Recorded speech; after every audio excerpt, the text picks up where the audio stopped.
राजस्थान की पारंपरिक मोजड़ी अपनी खूबसूरती और बेहतरीन कारीगरी के लिए देश भर में मशहूर है।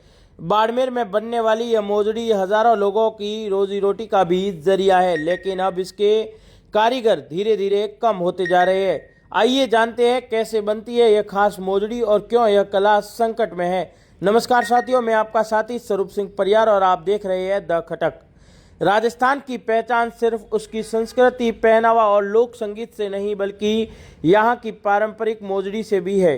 बाड़मेर में बनने वाली यह हस्त निर्मित मोजड़ी अपनी मजबूती, खूबसूरती और विशेषताओं के कारण देश भर में पसंद की जाती है। स्थानीय लोगों का मानना है कि वे शुद्ध चमड़े से बनी यह मोजड़ी गर्मी के मौसम में पैरों को आराम देती है और शरीर को अपेक्षाकृत ठंडा रखने में मदद करती है। इस मोजड़ी की सबसे बड़ी खासियत यह है कि इसके निर्माण से महिलाओं और पुरुष दोनों को रोजगार मिलता है।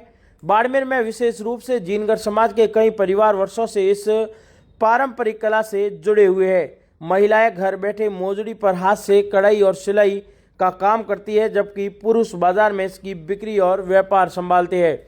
इससे महिलाओं को आत्मनिर्भर बनने का अवसर मिलता है और पूरे परिवार की आजीविका चलती है। हालांकि समय के साथ इस कला पर संकट भी गहराता जा रहा है। दुकानदारों का कहना है कि मोजड़ी बनाने वाले कुशल कारीगर अब धीरे धीरे कम होते जा रहे हैं। यह पारंपरिक शिल्प विलुप्ति की कगार पर पहुंच रहा है। अगर मोजड़ी बनाने की प्रक्रिया की बात करें तो सबसे पहले चमड़ा लाया जाता है। उसकी सफाई और धुलाई के बाद उसे अलग अलग डिज़ाइनों के अनुसार काटा जाता है। फिर इन टुकड़ों को महिलाओं के पास भेजा जाता है, जहां उन पर हाथ से सुंदर कढ़ाई, सिलाई और डिज़ाइन का काम किया जाता है। इसके बाद तैयार हिस्सों को बाजार की दुकानों पर लाकर अंतिम रूप दिया जाता है।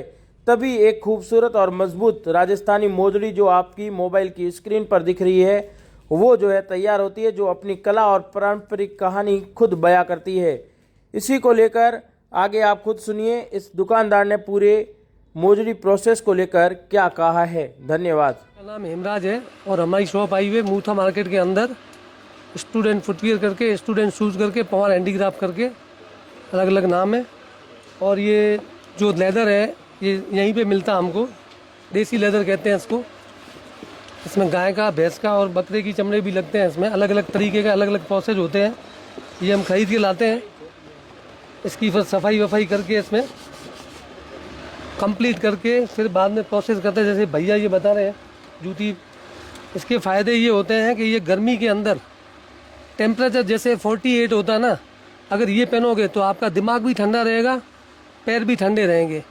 मोस्टली अभी आप देख रहे हो पीवीसी प्लास्टिक का जो पहनते हैं उससे हीट पैदा होती है ना, तो ये ठंडा रहता है। और ज़्यादातर अपने यही ये मारवाड़ में ही बनती है जूती।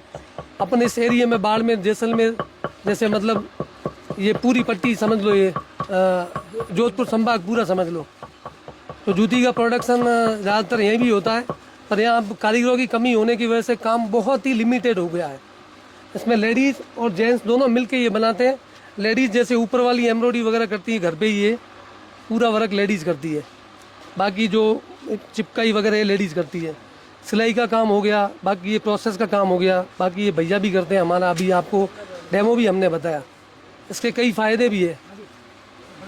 और अभी ये जो काम है चंद कम लोग अब करने लग गए हैं, क्योंकि कई लोग अब दूसरे व्यवसाय में घुस गए हैं।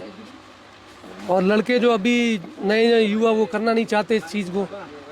बाकी ये बहुत ही बढ़िया काम है और इसको वर्क मेडिटेशन भी कह सकते हैं अपन। जैसे ये लेदर होता है, इसकी पहले सफाई वफाई होती है पूरी, ठीक है ना।